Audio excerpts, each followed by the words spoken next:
Hey there. So I have always liked John Maxwell's books, John C Maxwell. And for this past holidays in December, I took a book from the library, from our local library, and Good Leaders Ask Great Questions.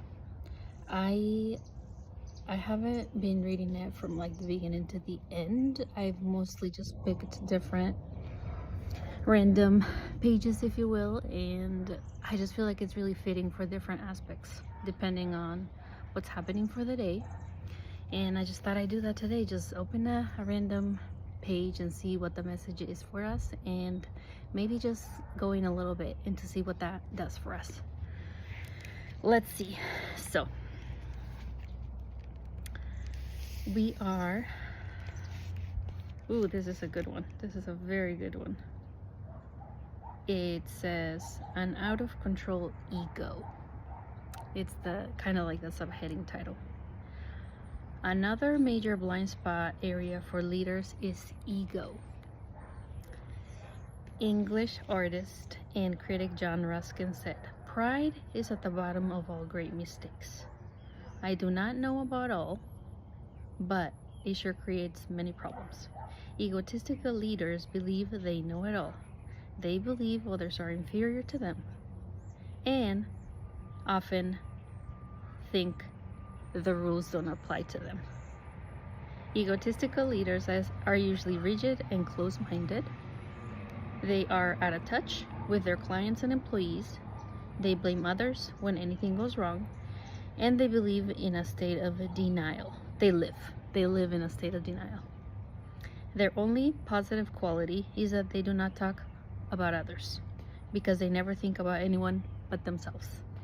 Here are some warning signs that you might be, an egotistical leader." Are we all ready for that one? Do you think no one else can do a job as well as you can? Egotistical leaders believe they are indispensable. Are others always to blame when things go wrong? Leaders with ego issues refuse to accept responsibility for wrongdoing and place the blame on others. Do you disregard the ideas of others? Egotistical leaders dismiss others' ideas as inferior to their own. Do other people often feel put down by you? The superior attitude and insensitivity of egotistical leaders often makes other people feel insulted or dismissed.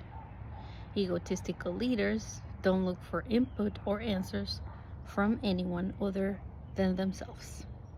And I really like how in his space he normally puts like a little quote. So the one where he is referring to John Ruskin says, "Pride is at the bottom of all great mistakes."